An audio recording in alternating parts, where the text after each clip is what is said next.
I'm Billy S, welcome back to the channel. Today we're diving into Miyazaki's psyche as we rank every single Soulsborne Poison Swamp level from worst to best. Now for this list, I'm only looking at areas with either a heavy swamp or heavy poison element. So 5-1 from Demon's Souls doesn't make it in as it doesn't feature a heavy poison mechanic or swamp, but the Gutter from Dark Souls 2 makes it in due to the poison statues scattered throughout. Given this is Miyazaki's favourite level type, it only seems fitting to wade through them and figure out which swamp is the best of the best. And for me, I actually like most of the Soulsborne swamps, so this is going to be interesting. And unlike my prior Soulsborne area rankings, here I'm focusing entirely on the swamp and poison aspect of each level, as opposed to the whole package. We're here for the swamps, and if there's none of those, we're here for the poison. Now there is a high chance I might miss some Soulsborne swamps here and there, I'm human, and this level type is subjective. So if there's an area you feel I missed, let me know about it in the comments below, and I will reply with my thoughts on that area's swamp and or poison. So without further ado, all 13 Soulsborne Poison Swamp levels ranked. Let's go. Does it surprise anybody that my least favourite swamp in Soulsborne happens to also be the most unfair swamp in terms of its poison? The Lake of Rot is exactly what it says on the tin, a massive lake filled with scarlet rot-inflicting sludge that is absolutely horrendous to run through. If you want to collect all the extra goodies and items scattered around the cavern, you've got to commit to suicide runs, using all of your healing to reach whatever you want to collect before your health hits 0, followed by warping your way back to the start of the lake for another run. Technically, you can use the Flame Cleanse Me spell, but if the solution to a swamp is to use a niche ability that most players won't really know about without googling, I kinda call that bad design.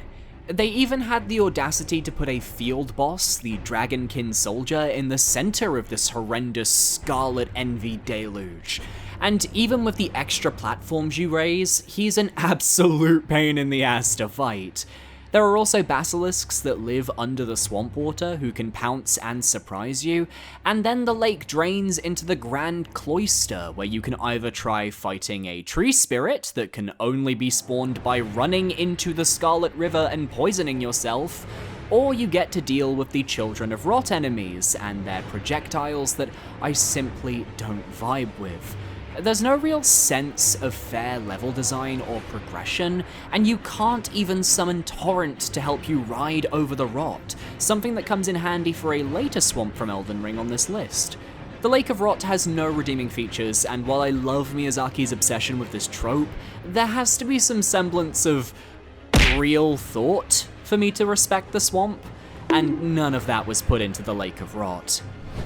Just beating out the worst swamp allegations, we have the Black Gulch from Dark Souls 2, but that isn't exactly a stellar review, is it? While the swamp aspect is lacking, and almost cost this area a spot on this list, it makes up for it with copious amounts of poison, and thus manages to qualify. Well done. Hundreds of poison statues firing at you as you hectically roll down the cliffside, dodging gigantic wall worms, creepy abyssal hand creatures, and those forest children invaders who seek to annoy you on the approach to the Rotten. This area feels so copy-paste in terms of the hazards. The poison statues have no rhyme or reason to their positions, feeling like a messed up developer joke, while the addition of a petrified enemy blocking the only useful bonfire in the area is an extra evil cherry on top. It reminds me of the old school Kingsfield games.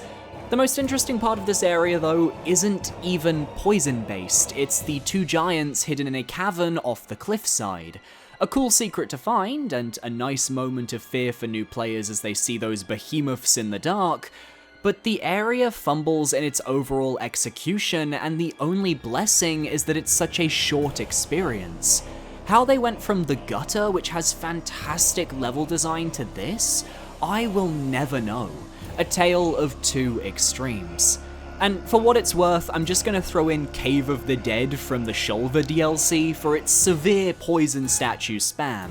It can have an honorable mention too. Same issues, poor execution, only we had to pay for that one. Perhaps it's a testament to my love of Bloodborne that my least favorite area in that game isn't my least favorite swamp in Soulsborne. That being said, I'm not holding back. The Nightmare Frontier is a bland, colorless deluge of rocks, poison, and irritating enemies. This is the designated PvP area for Bloodborne, and yet fighting here among the rocks and tombstones has you getting caught on the level terrain more often than not. Dying to the early Loran Silver Beasts and Hunters feels less like your own fault and more the fault of the game. The rock-throwing trolls are fun your first time, designed to kill you in a jump scare, but on future playthroughs they've become a bit of a nuisance if you want to fully explore the area. The swamp itself is so open and filled with fetid horrors that it really just convinces you to rush through without stopping to care about the level around you. Perhaps the only aspect I enjoy are the canyons, though enjoy is a very strong word. Finding hidden winter lanterns down there is utterly terrifying, but having to constantly pop antidotes or just tank the poison damage for some reason feels less fun here. There are no safe spots to rest, just pain and suffering. The area ends with a banger of a boss though, and even though I hate him, Patches is implemented well. It says a lot when I prefer the tiny poison swamp path from the Forbidden Woods to Yosefka's clinic because it's over quickly and has actual safe spaces to stop the poison. Take notes, Nightmare Frontier, take notes. So here is where I begin to deviate from my prior Dark Souls 3 area rankings, because remember, I'm looking at the swamps and the poison, and which I'd rather go through. So at number 10, we have the Profaned Capital from Dark Souls 3, because yes, while one half of the level is dedicated to the Profaned Flame and Yorm's cinematic battle, the other half of the level is a small poison swamp that leads to a creepy forgotten church, and the back door to Irithyll Dungeon. Small corridors with holes you can drop through, someone was copying the Depths homework from Dark Souls 1, fill the poison swamp with those horrifying spider centipede beasties, oh wonderful! Have the safe space, the church, filled with some of the most grotesque creatures FromSoft has ever designed. This area actually manages to leave an impression. I genuinely enjoy coming back here, and the swamp is extremely bearable in comparison to those lower on the list. But as only half of this level is based around the swamp and poison elements, I have to dock points. No amount of crawling hand wrists with thousands of eyes can make up for the swamp being one of the most missable locations in the game. It's such a shame the Profaned Capital wasn't further explored by the developers. We could have gotten a more intuitive swamp. They used up all their energy on a more infamous swamp in Dark Souls 3 that we'll get to later though. Deep in the north of Elden Ring's Altus Plateau lies a hidden stronghold. Accessible only by traversing the poison around its walls, sits the Shaded Castle. This area consists of a large swampy courtyard followed by the citadel itself, and I have mixed feelings here. I think the boss fight is fantastic, the lesser Cleanrot Knights are a good mid-game challenge, and the exploration once you reach the actual fortress is a lot of fun. But given we're here to rank the swamp, it's okay. Entering via the outer walls and using them to maneuver to different parts of the courtyard is fun. You can also find one of the artist paintings here to browse at your leisure. And I really enjoy the encounters with the various perfumers set up across the battlements. But the rest of the enemies within the swamp don't quite do it for me, because we have two of my least favorite enemy types in Elden Ring. The Basilisks, which I've loved in previous Souls games, but despise here because Deathblight is just so much easier to proc for some reason. And then the Wraithcallers, because where there be Wraithcallers, Revenants are not far behind. It's safe to say if I made a list of my least favorite enemies in Soulsborne, Revenants would 100% be a contender for my top spot. They're fast, aggressive, spit poison at you, and if you don't have a heal spell to wipe them out, you're forced into a tough battle of dodging, blocking, and managing your poison because, once again, you're fighting them in a giant swamp.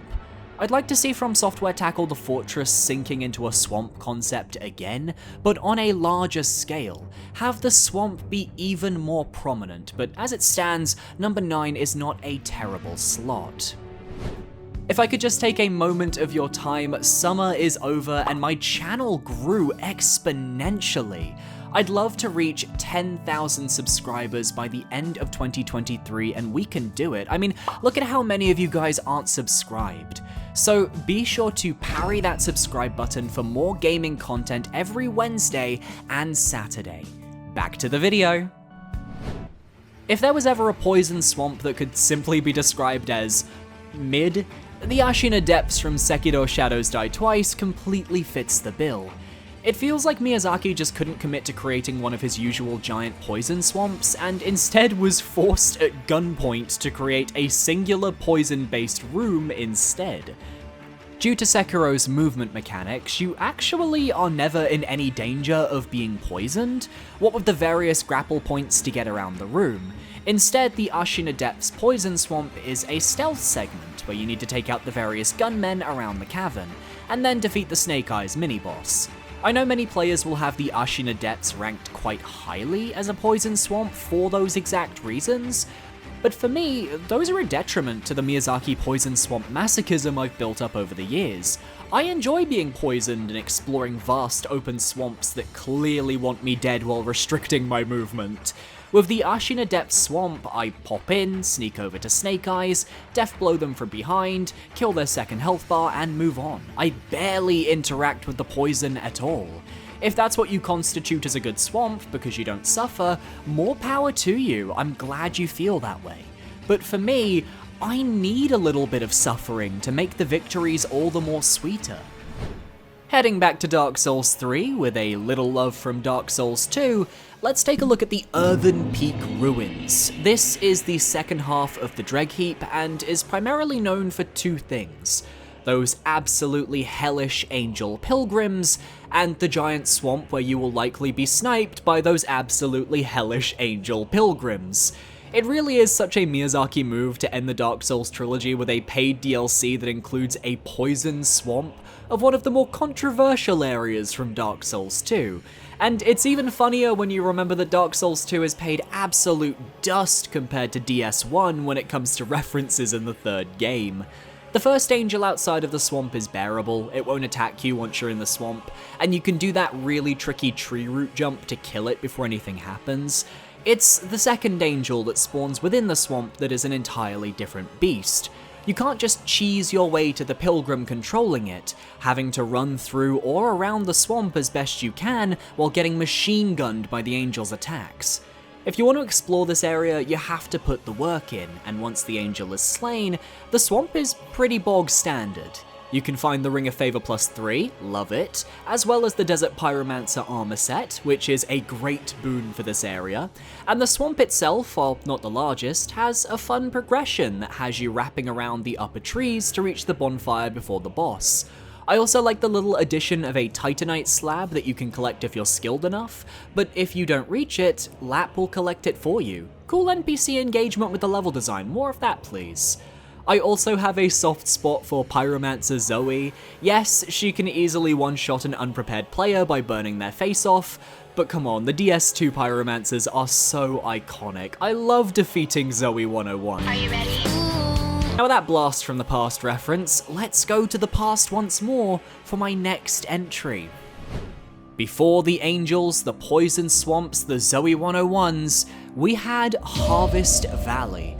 Now, just like I did with my area rankings, I am combining this area with Earthen Peak, as both areas have a heavy reliance on poison as a mechanic, and functionally, let's be real, they're one large area. Harvest Valley is unique as a poison swamp as it doesn't take the form of a liquid. Instead, the poison comes from the perilous gases that are filtering out from the Earthen Peak Tower. Now, the major pro of this mechanic is that your movement speed is not slowed in the fog. Unlike other swamps, you can race through as fast as your stamina bar will carry you, and all you have to avoid are a few undead giants.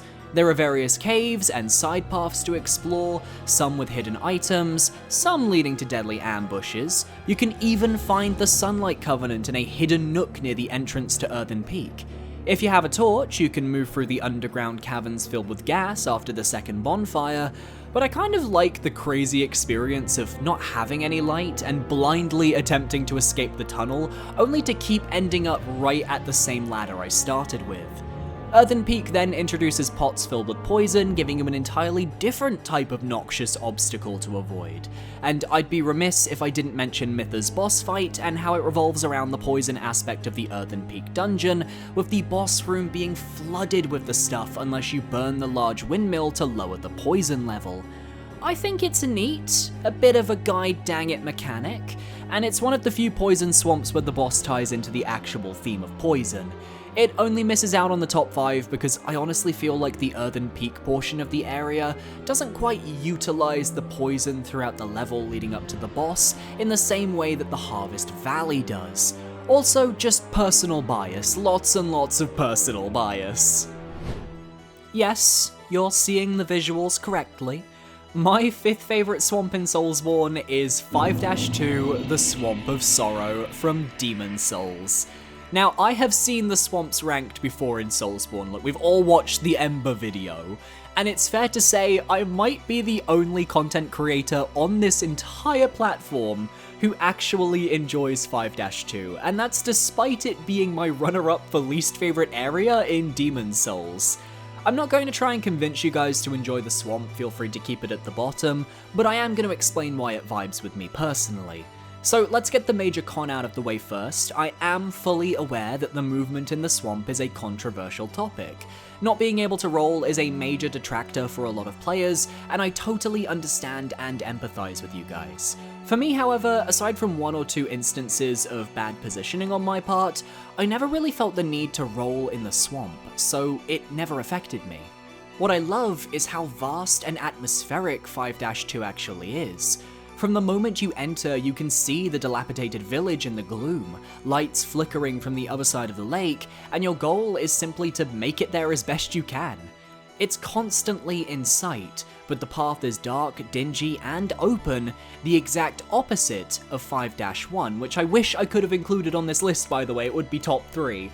They utilize a ton of space within the swamp, but I do wish we had more islands and extra structures to explore, as there's a lot of, well, nothing in many corners. The path is fairly straightforward, with the main threats being the giant depraved ones that can easily kill unprepared players. I normally save 5-2 for last though, so I'm quite overleveled by the time I arrive, meaning I can handle them with relative ease. The Moonlight Greatsword makes its Soulsborne debut here with a hidden path up to a slug nest to obtain it. Any area that has the MGS gets a boost from me. And you can get the most iconic item in the original Demon Souls, the cat ring, with that goofy little cat PNG icon. My bias is definitely showing. Reaching the village is a challenge in itself, but navigating the village safely and making sure the poison villagers don't accidentally kill the shopkeeper is another challenge entirely. I love that 5-2 really asks the players to go through everything before giving you a singular shortcut. It's a ballsy move. But I recognize that the shortcut being so late into the level can also be considered a con for many of you. All of this topped off with a fairly simple boss, but with great atmosphere as you approach. The flies that appear on screen to show how you've entered a truly depraved area? Come on now, that's so cool. Am I a masochist for slow-moving swamps and gameplay that others would find miserable? Yes. Am I going to apologize for the decisions I make in my top 5 of this video? No. Different strokes for different folks, but let's be gentle in the comments. We don't need a repeat of people being extremely dismissive, like when I ranked Sekiro as my 5th favourite Soulsborne game. Debates are fun, but please let's not be patronising. That really isn't the community I want to foster here. Thank you. At number 4, we have the Swamp of Aeonia from Elden Ring. This area was not featured in my area rankings video for Elden Ring, as I felt it didn't have the same overall vibe as the rest of the locations on my list. So now I get to talk about it here. I think the Swamp of Aeonia is incredibly impactful when you first see it. Whether it be riding through Caelid and seeing the hillside jutting down towards the swamp below, or as many of us experienced this place in our first playthrough, getting taken by the Limgrave transport chest into the Celia crystal tunnels, and emerging into the blood-red hostile land of horror. If this was your first experience with Caelid, congrats, you're scarred for life, and it's just the perfect way to introduce such a location. With the town of Celia nearby and the swamp being home to a variety of different enemy types, a few secret bosses, and a boss fight needed to begin Millicent's questline, there's a lot to see and do here. You can ride Torrent around, allowing you to avoid the Scarlet Rot, and it gives this area a bit of a safari vibe, in the sense that it's a swamp of spectacle to look at, to appreciate, as opposed to being this area you want to explore thoroughly. If the Swamp of Aeonia somehow had the level design of a legacy dungeon or something more to that effect, I might be convinced to have it as a top tier location. But my top 3 picks in this video focus more on the level design than the visuals, and for me that's more engaging. Commander O'Neill is an interesting field boss in the center of the swamp, and whether you love him or hate him, he does make the area more interesting for his presence. Caelid is its own beast, man, and the Swamp of Aeonia just deserves that mention. The 3 remaining Poison Swamp areas all originate from the first 3 Dark Souls games, and bringing up our bronze medal, we have what I consider to be the most infamous of them all, Blighttown, take to the stage. When you think of a Poison Swamp as a Soulsborne player, Blighttown should be one of the first locations you think of. From its humble, laggy FPS beginnings with the original release of Dark Souls, to the reappreciation of the level shown after the remastered release, Blighttown continues to be a divisive location among Souls fans. You either love it or hate it, or in my case have it in the middle of the pack in my Dark Souls area ranking. But as a Poison Swamp, I just have so many fond and not so fond memories of it that it has to be in my top 3. From my first ever playthrough, making my way down the rickety wooden trenches to the swamp below, getting toxicked by those dart blowers, frantically searching for a bonfire, and then having to fight my way back up out of the water wheel, to my more recent playthroughs where I made sure to grab the rusted iron ring so I could explore Blighttown Swamp at my leisure. Now I've entered Blighttown and left Blighttown from both entrances, I've explored every nook and cranny, I see how everything connects, and it really is a marvel of level design, hampered by the simplest of dangers, which is gravity.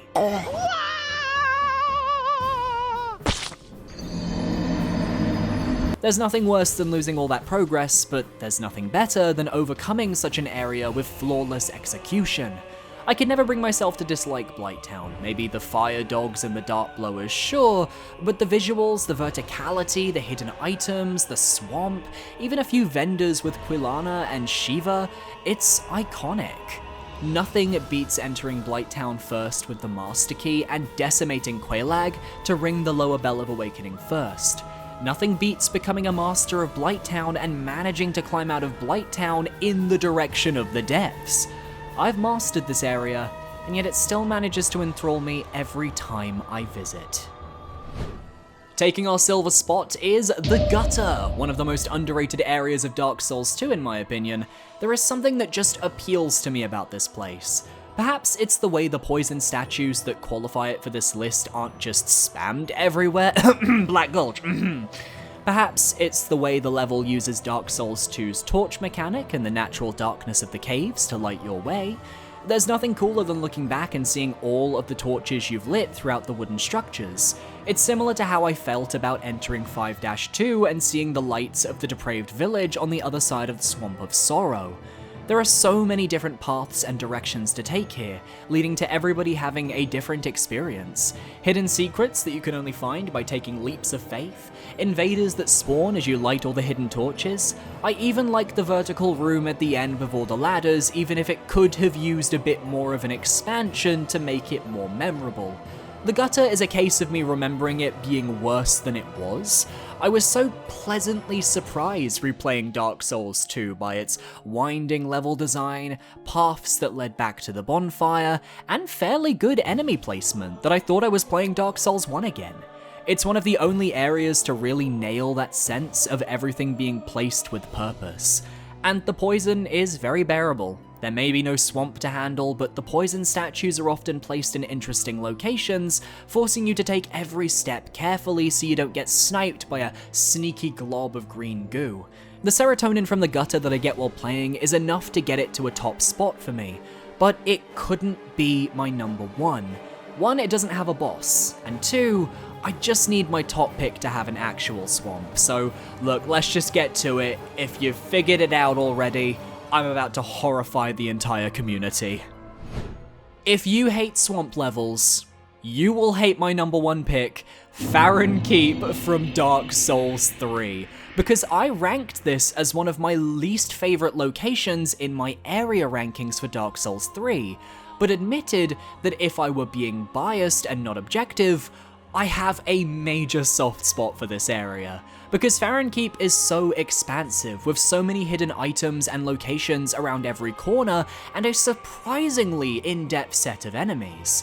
If you want to complete the level and move on to the Abyss Watchers, all you have to do is follow the flames. They guide you to the towers containing the fires you have to put out, and as long as you go in a clockwise direction, you're good. It's not an issue. You're not going to get lost. Sure, the Gru enemies are extremely annoying, and I still have nightmares about that trio of Elder Grus that can absolutely decimate you in a few moments, but everything else really appeals to me. There's a hidden covenant, multiple upgrade materials, references to Darkroot Garden and Ulasil, including the corpse of Elizabeth the Mushroom, rest in peace. There are many islands to avoid the swamp's poison, but if you're like me and you don't mind running around with a status effect constantly, you can just sip some Estus and keep making headway. The only enemies I don't like are the basilisks, but more so the ones placed near the third tower, as they end up clashing with the invader there who can catch you in the swamp, and that's not a fun time. As well as the moments where you end up going into knee-deep water that just grinds your movement to a halt. Even I am a normal person and don't enjoy that. This area gets a lot of flack for being the magnum opus of Miyazaki's controversial Poison Swamp philosophy, as well as its placement being very early in the game to the point that it grinds Dark Souls 3's early game to a halt. And that's completely valid. When packaged with the rest of Dark Souls 3, you know what? I get it. But on its own, I really think it's just a fun swamp to explore, and I have spent hours here. Even that little lead up to the Abyss Watchers with the Dark Wraiths is fun. I've spent like 6 hours farming for Covenant items offline there. Stockholm Syndrome? Maybe. But I'd take Farron Keep over the crabs in the Crucifixion Woods any day. Farron Keep is my favourite swamp level from Soulsborne, and nobody else is saying that on the internet. Thank you so much for watching. I'm officially back from my summer break and ready to make more videos. The support for my channel has been insane while I've been gone, and if it keeps up, your support will potentially allow me to afford to move cross-country to be with my partner. Who knew watching videos could help actual gamers get together? My socials are on screen now, feel free to follow where you feel comfortable. As you can see, I'm on Blue Sky now, so if anyone has that, feel free to add me. I refuse to change the Twitter logo to X. It's Twitter, we all know that. And before I left on my summer break, I did actually open up a Discord. I admittedly haven't been active in it, oopsie, because I was just trying to enjoy my holiday, but now I'm back, I'll try and see if I can make it work. Discords and I have had a rocky relationship in the past. Anyway, a massive shout out to all of my patrons. Thank you for supporting me for another month. You guys are amazing, and I will see you guys next time for another video. Adios!